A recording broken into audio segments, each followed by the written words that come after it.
Hello guys, चलिए अब start करते हैं। अपन जो है तो इलेक्ट्रिसिटी चैप्टर के क्वेश्चन आंसर कर रहे थे। इसका जो है तो फर्स्ट और सेकंड पार्ट आपका कंप्लीट हो चुका है। कुछ इंपॉर्टेंट फैक्ट्स भी डाल दी हूँ और इसके फार्मूला जो है उसे भी लास्ट में अपन नोट्स बनाकर उसमें शॉर्ट्स में या कि वीडियो में डाल दूंगी। चलिए स्टार्ट करते हैं। आपका पेज नंबर 22 से क्वेश्चन नंबर 1 है। स्टार्ट करते हैं। किसी विद्युत हीटर की डोरी क्यों उत्तप्त नहीं होती जबकि उसका तापन अवयव उत्तप्त हो जाता है? यानी कि उत्तप्त यानी गर्म होना, यानी हीट होना। अब क्वेश्चन नंबर 1 का आंसर देखिए।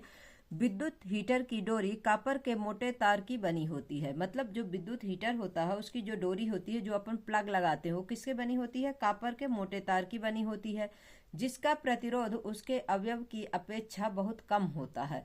यानी कि जो उसका अवयव जो हीट होता है उससे क्या होता है, इस डोरी का प्रतिरोध क्या होता है? कम होता है। H=I²RT इसका जो है तो इसी के अकॉर्डिंग काम करता है। इसलिए यदि इन दोनों में से विद्युत धारा प्रवाहित हो तो अवयव का तापन H=I²RT डोरी के तापन की अपेक्षा बहुत अधिक होगा। यानी कि जो आपकी धारा होगी वो क्या होगा? प्रतिरोध से अधिक होगा। इस प्रकार अवयव अत्यधिक, जो आपकी डोरी है और जो आपका हीटर का जो वायर है, दोनों में डिफरेंट है। कहने का मतलब इसका जो हीटर का वायर होता है इसमें थोड़ा इसमें क्या होता है, मतलब प्रतिरोध ज़्यादा होगा, जिससे क्या है, ज़्यादा हीट होगी, बहुत अधिक होगा। इस प्रकार अवयव अत्यधिक गर्म होकर उत्तप्त होता है, परंतु डोरी उत्तप्त नहीं होती क्योंकि वह अधिक गर्म नहीं होती है। डोरी जो है तो अधिक गर्म नहीं होगी आपकी। अब क्वेश्चन नंबर 2 देखिए। 1 घंटे में 50 वाट विभवांतर से 96,000 कूलाम आवेश को स्थानांतरित करने में उत्पन्न ऊष्मा परिकलित कीजिए। अपने को क्या निकालना है? एच निकालना, ऊष्मा निकालना है। आवेश कितना दिया हुआ है आपका? 96,000 दिया हुआ है। आवेश को किससे लिखते हैं? कूलाम से लिखते हैं। टी क्या है आपका? 1 घंटा लिखा, उसे सेकंड में चेंज करेंगे तो मिनट इंटू सेकंड मल्टीप्लाई करेंगे तो 3600 आ जाएगा। आपका वोल्टेज यानी विभवांतर कितना दिया हुआ है? 50 वाट दिया हुआ है। और आपको क्या करना है? एच निकालना है। तो जैसे आपका क्या एक फार्मूला ये होता है, I=Q/T होता है, ठीक है ना। अब Q/T है, लेकिन अपने को क्या निकालना है? एच निकालना है। तो आपका Q बराबर क्या होता है? IT होता है। इसीलिए जब H निकालेंगे तो क्या हो जाएगा? VIT हो जाएगा। जब VIT होगा तो IT की जगह में क्या लिखेंगे? V/Q लिख देंगे। तो आपका Q कितना है? आपका 96,000 है और आपका समय कितना है? 3600 है। तो H= क्या करेंगे अपन? वाट ये V/, जो Q लिखेंगे, इसमें क्या होगा? V आपका कितना दिया हुआ? 50 दिया हुआ है, वाट में दिया हुआ है विभवांतर, 50 वाट दिया हुआ है, इंटू 96,000 क्या दिया हुआ? कूलम दिया हुआ है। जब इसका मल्टीप्लाई कर देंगे तो H आपका आ जाएगा। H क्या है? आपको ऊष्मा है। तो H कितना आ गया आपका? 48 जो है तो आ गया। 48 आ जाता। तो 48 का जो है तो कितने जीरो आ जाते हैं इसमें? 1 2 3 4 जीरो लग जाते हैं। 1 2 3 4 जीरो लगेंगे इसमें। तो इसमें से क्या हो जाएगा? देखिए 1 2 3 4 5 जीरो आ गए। तो इसमें क्या होगा? 48 इंटू 10⁵ हो गया। जब 10⁵ हो गया, इसको जो है तो पॉइंट में कन्वर्ट करने के लिए 10 से क्या कर देंगे? मल्टीप्लाई कर देंगे। जब 10 से मल्टीप्लाई कर देंगे तो क्या हो जाएगा? 4.8 इंटू 10⁶ जूल इसका क्या आ जाएगा? आंसर आ जाएगा।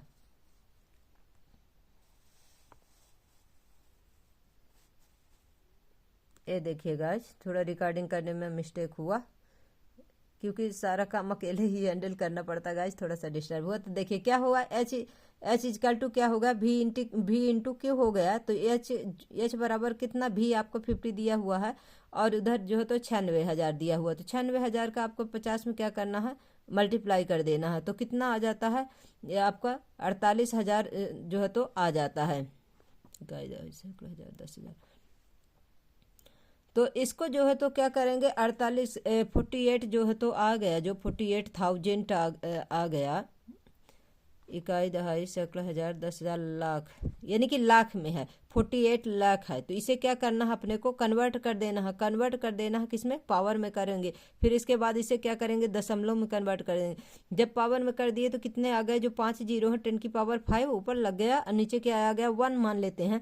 फिर इसका 10 के साथ क्या करेंगे, मल्टीप्लाई ऊपर और नीचे कर देंगे तो कितना आ जाएगा 4.8 इंटू 10⁶ जूल, इसका जो है तो आंसर आ जाएगा। अगर गाइज आपको नहीं समझ में आएगा तो आप हमें ज़रूर कमेंट करिएगा, लेकिन 1 से 2 बार 3 बार जितने बार में आपको समझ में आए उतने बार आपको पढ़ना है और अपना खुद का नोट्स बनाना। गाइज हम खुद मतलब 3 बार 4 बार अपने जो है तो 100% क्लियर करके उसके बाद आप लोग को बताती हूँ। इसके बाद देख लीजिए पावर का फार्मूला दिया है, P=W/T है, Q इंटू V/T भी लिख सकते हैं। इसे क्या लिख सकते हैं, VI लिख सकते हैं, यानी कि P बराबर क्या आता है, VI होता है। इसका किसका, पावर का आपका फार्मूला होता है। चलिए अब क्वेश्चन नंबर 2 देख लीजिए। कोई विद्युत मोटर 220 वोल्ट के विद्युत स्रोत से 5.0 एम्पियर विद्युत धारा लेता है। मोटर की शक्ति निर्धारित कीजिए तथा 2 घंटे में मोटर द्वारा उपभुक्त ऊर्जा परिकलित कीजिए। हाँ गाइज, पेज नंबर 22 का भी एक क्वेश्चन और बाकी है, उसके बाद वो वाला क्वेश्चन है। तो चलिए पहले इसको कर लेते हैं। 20 ओम प्रतिरोध की कोई विद्युत स्त्री 5 एम्पियर विद्युत धारा लेती है।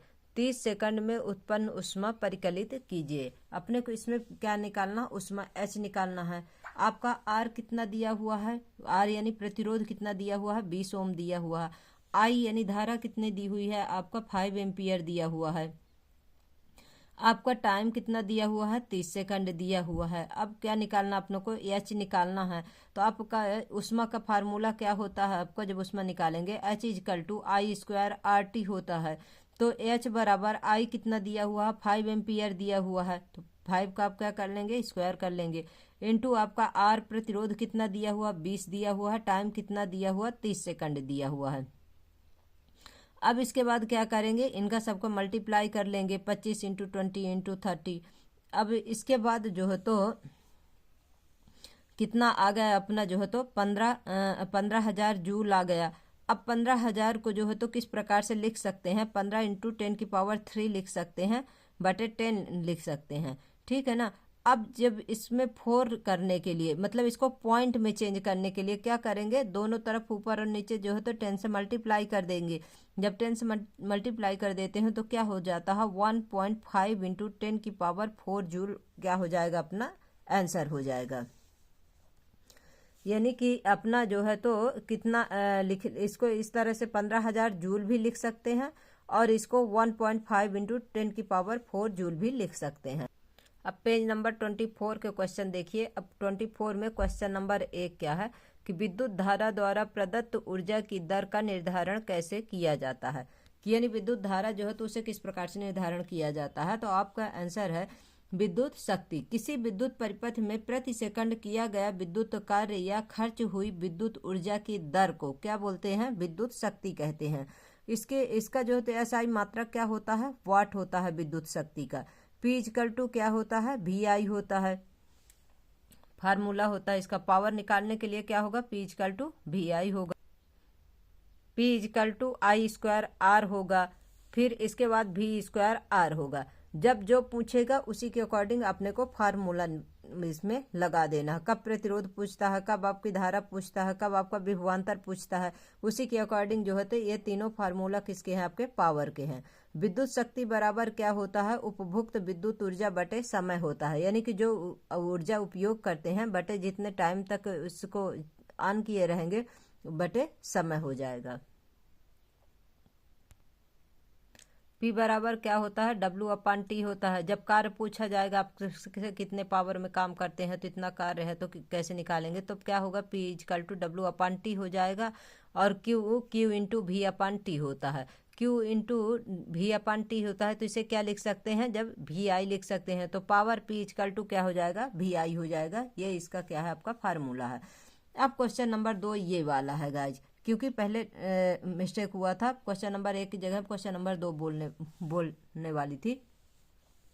तो इसके पहले क्या था, अपने को पावर निकालना था। अब देखिए क्वेश्चन नंबर 2 में कोई विद्युत मोटर 220 वोल्ट के विद्युत स्रोत से 5.0 एम्पियर विद्युत धारा लेता है। तो मोटर की शक्ति निर्धारित कीजिए तथा 2 घंटे में मोटर द्वारा उपभोक्त ऊर्जा परिकलित कीजिए।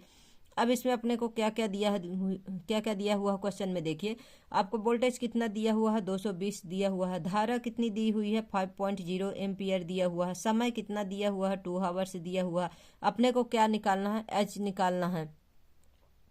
एच निकालना है। P इजकल टू क्या होता है, V इंटू आई होता है। तो P equal to V into I होता है। तो P बराबर क्या हो, VI होता है। तो VI को क्या है मल्टीप्लाई करेंगे तो उसका जो है तो निकलेगा वाट में। तो V कितना दिया हुआ, 220 दिया हुआ है। I कितना दिया हुआ है, 5.0 एम्पियर दिया हुआ है। अब इसका मल्टीप्लाई कर लिए तो कितना आ गया, 1100 वाट आ गया। अब अपने को क्या निकालना है, 2 घंटे में उपयोग की गई उपभुक्त की गई ऊर्जा निकालना है। 2 घंटे में जो उपयोग की गई ऊर्जा है वो किस प्रकार से निकालते हैं, देखिए E equal to P into T हो गया, मतलब पावर इंटू समय हो गया। अब अपने को जो पावर आया है किस में लिखते हैं, वाट में लिखते हैं। कितना ई कितना आया, अपना कितना आया, 1100 आ गया। इंटू कितना हो गया, घंटा कितना दिया हुआ, 2 घंटे दिए हुए हैं।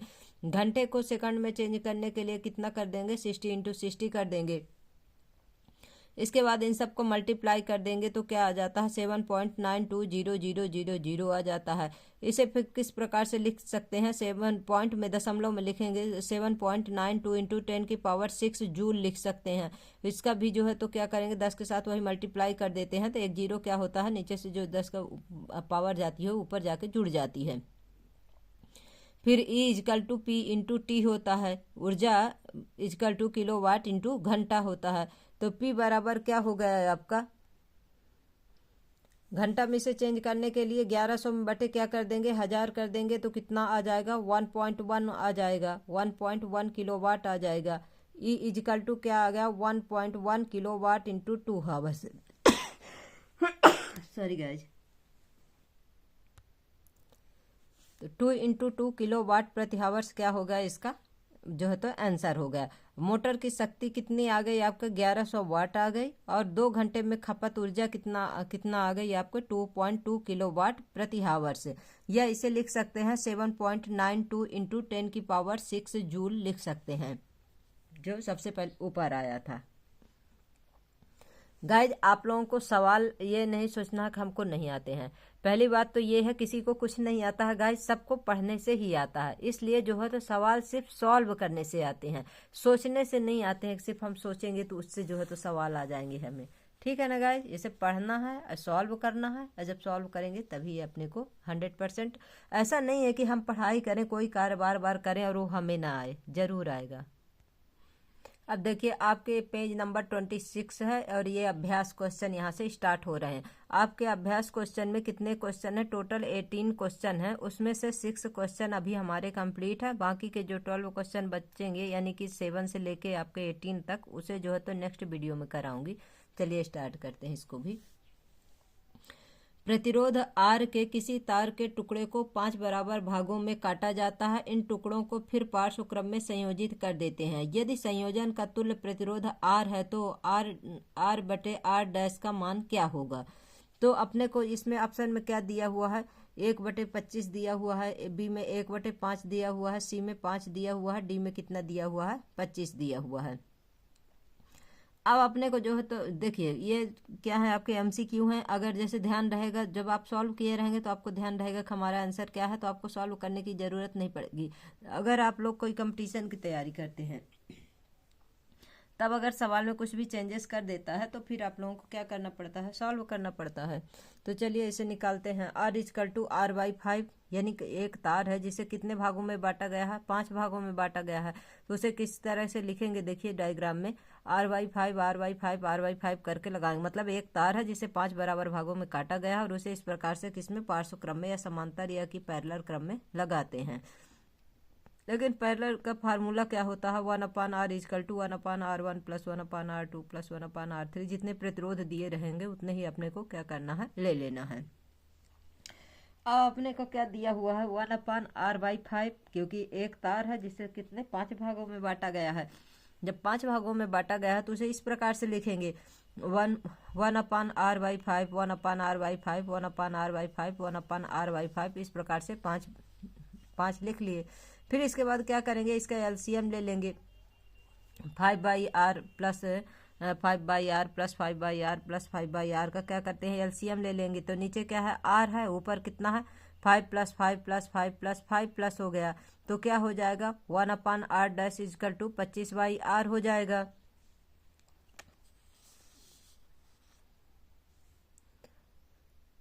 पच्चीस बाई आर हो जाएगा, तो r' बराबर r/25 हो जाएगा।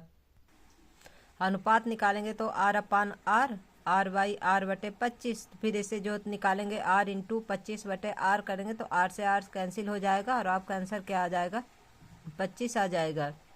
तो इसका जो है तो ऑप्शन नंबर डी हो जाएगा आपका आंसर, ऑप्शन नंबर डी 25। अब क्वेश्चन नंबर 2 देखिए, निम्नलिखित में से कौन सा पद विद्युत परिपथ में विद्युत शक्ति को निरूपित नहीं करता है। इसमें से कौन सा, देखिए 4 ऑप्शन दिए हुए, 4 फार्मूला दिए हुए। अगर आपको इसका जो है तो विद्युत शक्ति का, पावर का अगर फार्मूला याद है तो आप तुरंत बता देंगे कि कौन सा नहीं है, पर फिर भी इसे जो है तो सॉल्व करके देख लिया जाए, जिससे क्या है कि अपने को 100% क्लियर रहे। तो आंसर नंबर 2 का देखिए, P इक्वल टू क्या होता है, भी आई होता है पावर का, पहले ही अपन सवाल में देख चुके हैं। ओम का नियम क्या होता है, V equal to I are होता है। जब ओम के नियम में इसे रखेंगे तो क्या होगा, भी अपान आर इक्वल टू आई हो जाएगा। जब आई निकालते हैं ओम के नियम से तो क्या हो जाता है, आई इक्वल टू भी अपान आर हो जाता है, या कि भी अपान आर इक्वल टू आई, मतलब धारा निकालने के। तो भी का मान समीकरण 1 में रखने पर, समीकरण 1 क्या है अपना क्या है, V equal to P equal to V I है। तो P equal to V I है, तो उसी में क्या रखेंगे, ओम के नियम से मान रख, तो P equal to I R into I हो गया। इसके मतलब क्या है, ये आपका है अपने पहला तो मिल ही गया, P इक्वल टू क्या हो गया, भाई भी आई हो गया। दूसरा क्या है, P equal to I square R हो गया। दूसरा समीकरण क्या हो गया आपका, आई का मल्टीप्लाई हो गया, क्या हो गया, आई स्क्वायर हो गया। तो इसके मतलब दूसरा भी है अपना जो है तो आई स्क्वायर जो है तो आर हो गया। तीसरा क्या है, आई का मान समीकरण 1 में फिर रखेंगे भी आई में, P इक्वल टू भी इंटू भी अपान आर, तो P इक्वल टू भी स्क्वायर अपान आर आ गया, यानी कि P बराबर भी का भी मल्टीप्लाई होगा तो भी स्क्वायर आर आ गया। यानी कि अपना जो ऑप्शन नंबर देखिए इसमें क्या दिया हुआ है कि आई स्क्वायर आर दिया हुआ है, आई आर स्क्वायर दिया हुआ है, भी आई दिया है, भी स्क्वायर आर दिया हुआ है। तो अपने सवाल में क्या क्या आया, अपने सवाल में तो पहला आ गया कि भी इक्वल टू जो है तो आई स्क्वायर आर आ गया, अपने में भी आई आ गया, क्योंकि पी इक्वल टू क्या होता है, भी आई होता है। तीसरे ऑप्शन में, तीसरे समीकरण में आपको देखिए क्या आया था, दूसरे समीकरण में आया था आई स्क्वायर आर, तीसरे समीकरण में आया था भी स्क्वायर अपन आर, यानी कि भी स्क्वायर अपन आर ये है। लेकिन आपके जो ये है आई आर स्क्वायर ये नहीं है, ऑप्शन नंबर बी इसका क्या है, जो है तो विद्युत शक्ति को निरूपित नहीं करता है। अब तीसरा देख लीजिए,